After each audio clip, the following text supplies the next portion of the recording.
मैं गोपलापुर पंचायत की मुखिया आप लोगों को प्रणाम करना चाहती हूँ। मेरी जनता को मैं हमेशा शुक्रिया अदा करना चाहूँगी कि मुझे इस लायक उन्होंने चुना और मुझे इस पद पे खड़ा किया है। अच्छा, आपके पंचायत के साथ साथ और भी पंचायत की जनता आई थी हाँ संवाद में? हाँ, बहुत से उनके क्या कहेंगे आप? कहूँ कि ठीक है, बहुत अच्छी बात है कि वो लोग मेरे प्रति आए, मुझे हम लोग को देखे, मेरे जिला पदाधिकारी से मिले, जो अपनी बात है वो सामने रखे उन लोग ने। और मैं चाहूँगी कि जिला पदाधिकारी उन लोग की बात को सोचे समझे के लिए कहा, तो उन लोग ने मेरी मांग सुनी। वो बोले कि मैं जितना जल्दी हो सके आपके मांग पे मैं ध्यान करूँगा।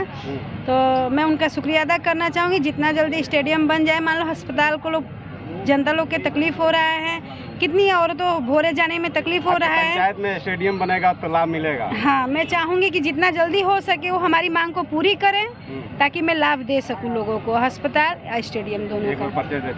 मैं स्वास्थ्य में आपके चिकित्सा अधिकारी अभी विस्तृत रूप से बहुत सारी चीजें आपको बताए हैं, लेकिन स्वास्थ्य में जीविका दीदी को भी हम लोग किट बांटे, लेकिन मैं एक चिकित्सक होने के नाते आपसे एक बड़ा अनुरोध करूंगा।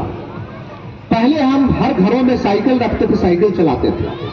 पहले हम पैदल चला करते थे, जितना भी हो जाए 3-4 किलोमीटर, हम तो गांव के रहने वाले, 5 किलोमीटर ऐसे पैदल चला दीजिए, कोई फर्क नहीं पड़ता है। आप सभी लोग गांव के ही हैं, पैदल चलिए। पैदल आप स्वस्थ तभी रह सकते हैं जब आप जितना भोजन कर रहे हैं उतनी खर्च करें। मान लिया कि इनपुट ज्यादा, आप क्या कर रहे हैं? सपोज कीजिए किसी दिन भोज हुआ, भोज में दबा के खा लिए, तो क्या होता है अगली बार? अगले दिन क्या होता है? या तो उल्टी हो जाएगा या नीचे से, यही होता है। तो रास्ता तो वही है। तो अब कैलोरी जो है, कैलोरी अब खा लिए ज्यादा, अब खा लिए ज्यादा, उसका खर्च नहीं कीजिएगा कैलोरी को, तो वो क्या करेगा? बीमारी के रूप में विकसित होगा। आजकल मुझे अफसोस है और ये बहुत चिंता की बात है कि हम देख रहे हैं गरीब परिवारों में डायबिटीज हो रहा है। ये बहुत चिंता का विषय है। हम देख रहे हैं जो राशन पे खा रहे हैं, जो सरकार का राशन ले रहे हैं, उनके घर में डायबिटीज हो रहा है। इसका मतलब है कि आप ज्यादा खा रहे हैं, उतना खाने की जरूरत नहीं है, आप कम खाइए। किसी को डायबिटीज, डॉक्टर क्या बोलते हैं? क्या करना है? चावल बंद, ये 10 को लिस्ट रहेगा, मुहर मार देगा, मोहर मार देगा। चावल बंद, जमीन के नीचे का वो आलू बंद, मूली बंद, गाजर बंद, सब कुछ बंद ही कर दिए, तो खाएगा क्या आदमी? तो अब खाने के लिए यही उपाय है कि मेहनत करना है, और मेहनत कीजिए ताकि स्वस्थ रहिए। हम मेहनत इसलिए नहीं कर रहे हैं, अब पहले हम अपने घरों में चलाते, ज्यादा चला रहे हैं, ढेकली चला रहे हैं, खेतों में काम कर रहे हैं, साइकिल चला रहे हैं, कहीं टहलने जा रहे हैं। इस प्रथा को दोबारा लाना है। अब इन्हें करें कि ज्यादा चलाइए, सुविधा है तो आप मत चलाइए, आप मशीन से काम लीजिए, लेकिन इतना काम जरूर कीजिए कि दवाइयों का सहारा नहीं लेना पड़े, क्योंकि हर दवाई का एक साइड इफेक्ट है। तो प्रयास कीजिए, अस्पताल है, लेकिन प्रयास कीजिए कि गंभीर बीमारी में हमें जाना पड़े। अभी हमारे मुखिया जी बता रहे थे कि हम हर गांव में स्वास्थ्य जांच, हमारे पास RBST की टीम है। मैं चिकित्सा पदाधिकारी से अनुरोध करूंगा कि वो तो आंगनबाड़ी केंद्र पे जाके बच्चों की जांच करती है, लेकिन आप नॉन कम्युनिकेबल डिजीज का अच्छा खासा आवंटन भी रहता है, आप नॉन कम्युनिकेबल डिजीज का कैंप लगवा दीजिए। हालांकि हर गांव में चिकित्सा जांच हम लगाएंगे तो लोगों में अक्सर क्या होता है, जैसे अभी पूरा जिला की टीम आई है, लेकिन कई बंधु उठ के चले गए, तो होता क्या है, लोगों में बोलने की आदत, सुनने की आदत खत्म हो जाती है।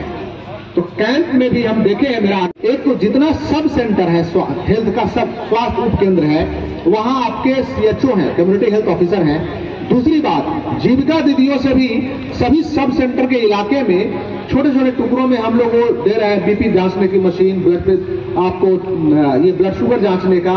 इसके अलावे आशा कार्यकर्ता के पास और ANM के पास भी सारी मशीनें हैं कि BP चेक करवा सकते हैं, ब्लड शुगर चेक करा सकते हैं, ताकि आप स्वस्थ रहें। लेकिन मैं पुनः विनती करूंगा, हाथ जोड़ करके ये मैं विनती करूंगा कि आप लोग स्वस्थ रहने के लिए दवाइयों का सहारा मत लीजिए, पुरानी प्रथा का सहारा लीजिए, टहलिए, कसरत कीजिए, आप जो है साइकिल चलाइए, मेहनत कीजिए, ताकि दवाइयों के सहारा पे मत आइए। दवाई तो सरकार मुफ्त दे रही है, इसमें कहीं कोई दिक्कत नहीं है, वो तो आप ही के लिए है, लेकिन उसका सहारा नहीं लेना, क्योंकि हर दवाई का साइड इफेक्ट है। ये मैं अनुरोध करूंगा। स्वास्थ्य में आपको सेंट्रल लाइब्रेरी जो हमने गोपालगंज में अच्छा कराया था, उसके बाद मेरे मन में ख्याल आया कि क्यों नहीं जो सेंट्रल लाइब्रेरी गोपालगंज में इसकी प्रतिरूप या इसकी प्रतिकृति सभी पंचायतों में, सभी प्रखंडों में हो। सभी प्रखंडों में है और मैक्सिमम पंचायतों में है, कुछ पंचायतों में बाकी है। मैं सभी अपने जनप्रतिनिधि गणों से अनुरोध करूंगा कि उन पंचायतों में आपको, पंचायत में तो लाइब्रेरी आप स्टैब्लिश कीजिए ही कीजिए, और उस लाइब्रेरी में सबसे खास बात यह होनी चाहिए कि जिसके पास भी, जिसने उस पुस्तक से ज्ञान अर्जन कर लिया, उस पुस्तक को लाइब्रेरी में आप दान कीजिए, ताकि अन्य व्यक्तियों के लिए वो पुस्तक ज्ञान अर्जन के लिए काम आ सके। नंबर 1। नंबर 2 कि पुस्तकों को पंचायत स्तर पे तो आप रखिए ही रखिए, गांव स्तर पे भी आप पुस्तकों को, यदि कोई सरकारी संस्थान है तो वहां रखने का प्रयास कीजिए, वहां चिंतन कीजिए, विमर्श कीजिए, डिबेट कीजिए, तब हमारा बिहार और ज्यादा प्रबुद्ध होगा और हम और अच्छा कर पाएंगे पूरे देश में। ऐसे ही बिहार है, हमारे बच्चे लगभग पूरे देश में छाए हुए हैं, हर एग्जामिनेशन को क्वालिफाई कर रहे हैं, लेकिन हम चाहते हैं कि जहां भी देखे वहां, बोले जोर से, जहां भी देखे वहां बिहार। बस आप में क्षमता है, बस इसको करने की जरूरत है। बहुत टैलेंटेड होते हैं, बहुत टैलेंटेड, बहुत मेहनती, और सबसे बड़ी बात है कि बिहार के लोग जितने संघर्ष गुजर रहे हैं कि उसको कोई भी तूफान आ जाए उसको कोई फर्क नहीं पड़ता है। ये बहुत बड़ी बात है। तो लड़ने की शक्ति भगवान ने ऊपर से दिया है, इसको मजबूत करके हम लोग एक रास्ता दिखाएं अपने बच्चों को, ताकि हर जगह हमारे बिहार के लोग। आपको मैं बताना चाहूंगा कि लाइब्रेरी के लिए भी एक एप्लीकेशन हम लोगों ने लॉन्च किया है, जो कि आप कोई भी पुस्तक को, यदि आपको लगता है कि कोई पुस्तक पे आप हिच कर रहे हैं और वो पुस्तक सेंट्रल लाइब्रेरी में है, वहां यदि गोपालगंज में है, तो हम उन पुस्तकों को ट्रांसफर करने का भी प्रयास करेंगे, ट्रांसफरेबिलिटी पे भी। गोपालगंज वन मैनेजमेंट ऐप में हम 5-6 डिपार्टमेंट के कंप्लेंट को हम ले रहे हैं। शिक्षा से हमने बताया कोई दिक्कत है, स्वास्थ्य में कहीं कोई कर्मी कोई दिक्कत कर रहा है, जैसे अभी बताया डॉक्टर साहब की अभी रेबीज, एंटी रेबीज वैक्सीन, कुत्ता काटने की जो बात जो हम दवा देते हैं, सांप काटने की जो दवा देते हैं, या अन्य कोई शिकायत, कोई दवाई नहीं मिल रही है, उसके बारे में आप शिकायत दर्ज कर सकते हैं, दुरुस्त कराएंगे। आपको नगर परिषद, नगर निकाय से संबंधित कोई शिकायत है, इसके अलावे आपको पानी का पीएचडी ने, आप पंचायती राज विभाग के जितने भी योजनाएं थी उसको पीएचडी ले लिया है, उसको भी हम लोग दुरुस्त करा रहे हैं। और 78 कंप्लेन हमारे पास आए थे।